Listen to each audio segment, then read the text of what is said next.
So hello and a very warm welcome to Business Today TV. I am Chetan Bhutani. Well, TCI has come out with its set of numbers for the fourth quarter, and I'm today joined by the Managing Director, Mr. Vineet Agarwal. Vineet, thank you so much for joining us on Business Today. A good set of numbers being reported. Net profit up 25%, sales up 10.17% to about 1,078 crores. Do tell us what really fueled the growth in the fourth quarter? So hi, thanks Chetan. It's quarter four is always a very good quarter for us. As you know, there is a lot of sales push that happens. Production also is it's at the all-time high for most companies. So that helps us across the board, and all our businesses did exceedingly well in the last quarter. The growth momentum has also come from certain sectors like the automotive sectors. We do a lot of work there in our supply chain solutions business, where 75% of the volume comes from automotive sector. So that, as you know, has been picking up and has continued its growth trajectory. So overall, it's been a very positive last 3 months for us, and March being even better. Okay. Also, when you tell us, you mentioned about automotive, supply chain and other, volumes coming in majorly from automotive space. I want to know how's the demand been as far as the supply chain of automobiles and cars and vehicles is concerned. How's the demand there?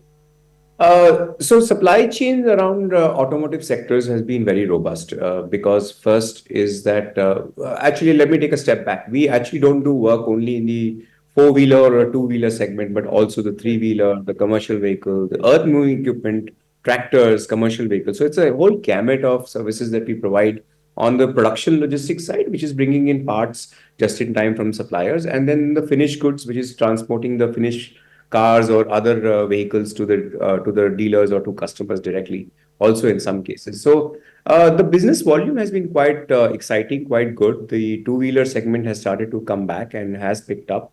I think a lot of that has also been driven by sales in the EV side of vehicles. So that is a very positive. What was not very good last year was tractors.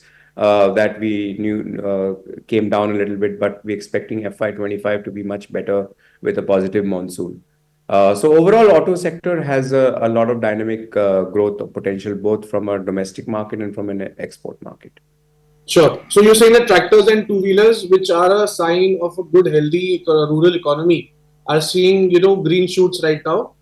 Is it true that you are seeing an upscale in demand for tractors and two-wheelers, especially? The demand for tractors has not come back yet entirely. I think this is going to come back more towards the monsoon season. But two-wheelers, yes, we are seeing a certain kind of movement. Even on the not just the rural but the non-rural side, the movement of EV two-wheelers has been quite exciting. We do work for some companies where we do directly from the plant to the customer. So you can actually now register your vehicle online. So what the customer places an order, and we just pick up the bike from the factory, we take it to a hub where we charge it, we do the pre-delivery inspection, and then we deliver it directly to the home of the consumer. So that is a new kind of model that is starting to develop even in the automotive space.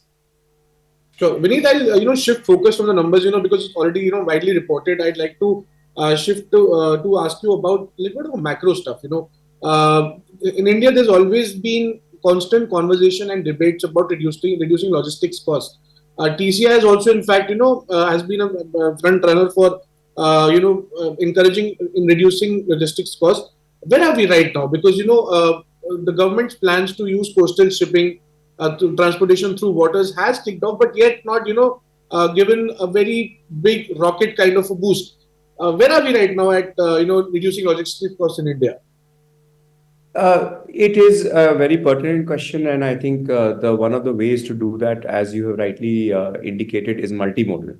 So our modal mix in the country is incorrect. We had 65% is road, 25% is rail, and about 6 odd percent is only coastal shipping, and the rest being other modes of transport. But this mode should be in the closer to 40% for rail at least, and 20 plus percent for sea. And so this shift is not going to be so easy. It's going to take its time. There is a lot of infrastructure that needs to come up. The intermodal capabilities have to be developed across the country. capacity has to come up on the railway sector. We are seeing that DFC is coming up, so that's definitely a huge positive flip.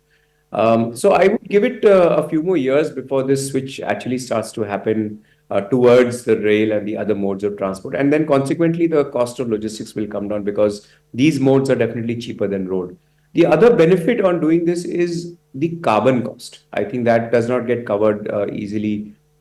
Green logistics is going to become big as well. And the more you move via different modes of transport other than road, you will see that your carbon emission comes down, and it is a very, very positive steps for companies that are focused on the ESG goals. All right. So, so in order to reduce logistics, what if I heard you right? You're mentioning that the transportation by rail should be nearly about 40% and 20% by ship. Right now, as of now, we are currently about 3 to 5% at shipping. So, you mean to say that by 20% when we reach shipping, we would be having very low logistics cost? Certainly, I think that's a aim and aspiration. I don't think it's going to happen so fast. It's we'll probably move up more a few hundred basis points every few years. But definitely there is a scope to move to double digit in that sector, which includes even inland waterways. Sure, sure. Also, Vineet, the government has been working towards a multimodal corporation and developing intermodal capabilities, but that has not really kicked off. So, you as TCI, are you, encouraging the government or giving your own suggestions towards bringing down the logistics cost and developing such intermodal ways of transport? Absolutely. And the start comes from infrastructure, but that's not the end of it. The first, it has to be interoperability of assets, which means that there has to be a certain level of standardization that has to come up. Standardization today, if you move, see a lot of trucks are of different types, different categories, different sizes, different makes, etc. If we move towards containerization, for example, that is a kind of a standardization, which means that moving the product between different modes of transport is far easier. You don't have to unload every parcel or every carton. You just take the container and put it onto a rail network or to a sea network and so on. So intermodality has to happen with interoperability, which means that there has to be standardization in assets as well as in documentation, because then now that document has to flow continuously. So the start has been made with things like eBay bill, etc. And there is UNIP that's coming up, the Unified Logistics Interface platform. That will really, really bring things all together in one place. So this seamless transaction between different modes of transport is exactly what the government is thinking about, and we've been also advising them as well. Sure. Also, we're in the middle of election season, Vineet, and whenever a new government is formed, we all know that fresh consumption takes place. Plus, then after that we'll be heading into the festive season. What are your expectations post election and formation of a new government? Do you think the demand and subsequent consumption and supply of goods and services through logistics will be giving a boost? Absolutely. I think any new government that comes in will have certain high priority sectors, and one of them is clearly infrastructure, which is has a trickle down effect. It's almost a 3x kind of a impact on the economy. It affects almost 14, 15 industries directly and indirectly. So infrastructure spend will be high, job creation will be high, which means that sectors like logistics, etc., where there is a lot of job opportunities, should definitely get some fillip there. And certainly the consumption story kicks in as well. There is government will try to increase spending. They will increase their own spending, but they'll also encourage spending. So that would essentially mean that perhaps there could be a rate cut at some point in time. And all of this, if this converges around the festival season, we should definitely see a good growth that time. Sure. Also, you mentioned about spending in infra. What are your expectations, as you are into multimodal transportation hub, and subsequently you are also, going to railways, shipping, highways. You have a network of all across the length and breadth of the country. What are your expectations from the new government that kicks in? You mentioned about spending on infrastructure.